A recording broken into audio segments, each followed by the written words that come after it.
اختر امام عادل صاحب جامعہ ربانی منورہ شریف کے بانی بھی ہیں، معتمی بھی ہیں، بڑے محقق عالم ہیں اور فقہ فتاوی وغیرہ پر ان کی بڑی گہری نظر ہے، بڑی کتابیں ان کی ہیں، بہت کتابیں تصنیف کی ہیں انہوں نے۔ میں ان سے درخواست کرتا ہوں کہ مولانا عثمان غنی کے امتیازات و خصوصیات پر وہ مختصر میں اپنی بات رکھیں، اور 3 منٹ کی ہو تو دوسرے ساتھیوں کو مل جائے گا، ورنہ اگلا حکم 2 منٹ کا آنے والا ہے۔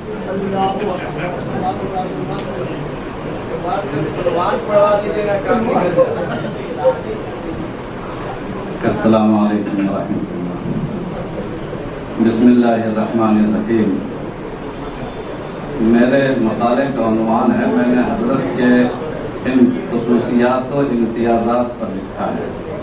انشاءاللہ مجموعہ شائع ہوگا تو اس میں آپ ملاحظہ کر لیں گے۔ پورے امتیازات و خصوصیات کا خلاصہ ایک لائن میں ہے: علم و تحقیق، ذکر و فکر، ادب و صحافت اور سیاست و انتظام کا پیکر جمی۔ یہ ہے حضرت کی پوری سیاسی اور پوری مجموعی زندگی۔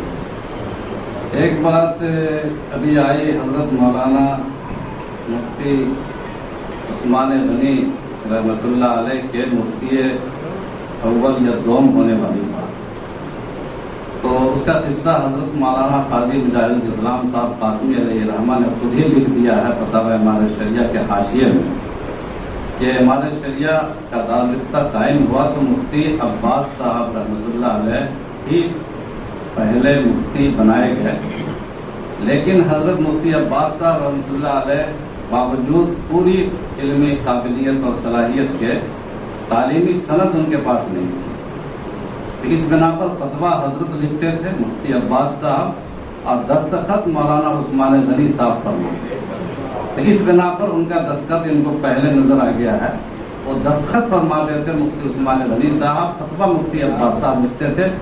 جب اس کا علم حضرت مولانا ابو المحاسن سجاد رحمۃ اللہ علیہ کو ہوا کہ فتویٰ مفتی عباس صاحب لکھتے ہیں اور دستخط مولانا عثمان غنی صاحب کرتے ہیں، تو باقاعدہ تحریری فرمان جاری کیا کہ جو فتویٰ لکھے وہی دستخط کرے۔ اس کے بعد سے حضرت مفتی عباس صاحب رحمۃ اللہ علیہ نے اپنے کو مفتی امارت شریعہ لکھنا شروع کیا۔ اچھا، اس میں ایک 7 سے 3 منٹ وقت ہے انشاءاللہ۔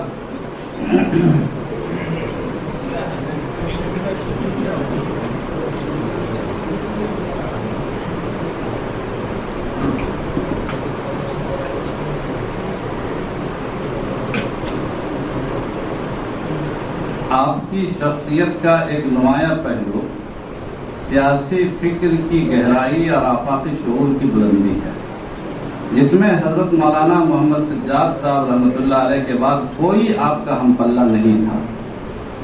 آپ کی طاقتور تحریروں نے امت میں سیاسی شعور کی تخم ریزی کی اور ہندوستان جیسے تکثیری ملک میں ملت اسلامیہ کے لیے سیاسی زمین فراہم کی۔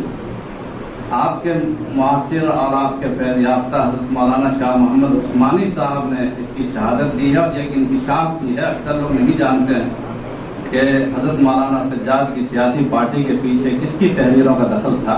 انہوں نے لکھا ہے کہ انڈیپینڈنٹ پارٹی کا قیام دراصل مولانا کی پرزور تحریروں کا نتیجہ تھا، جو وہ انگریزی حکومت کے خلاف، انگریزی حکومت کے حامیوں اور کاسا لیسوں کے خلاف لکھتے رہتے تھے۔ اگرچہ پارٹی کے کرتا دھرتا مولانا ابو المحاسن محمد سجاد رحمۃ اللہ علیہ تھے، لیکن اس پارٹی میں مولانا عثمان غنی کا اتنا وزن تھا کہ مولانا ابو المحاسن محمد سجاد کی عدم موجودگی میں پارٹی کی صدارت کے فرائض مولانا عثمان غنی ہی انجام دیتے۔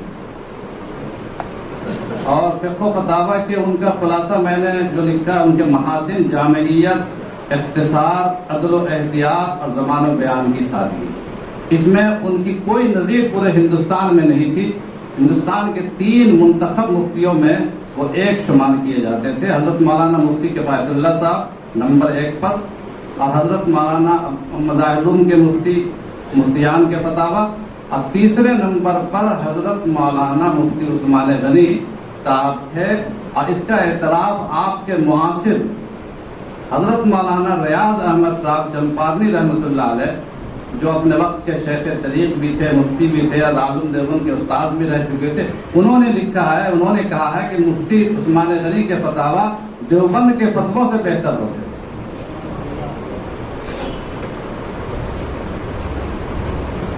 بہرحال بہت اچھا۔ یہ ایک بات اور بھی قابل ذکر ہے کہ حضرت مولانا یہ عثمان غنی صاحب ان سب کے ساتھ ساتھ وہ صاحب سجادہ بھی تھے، صرف مجاز نہیں تھے۔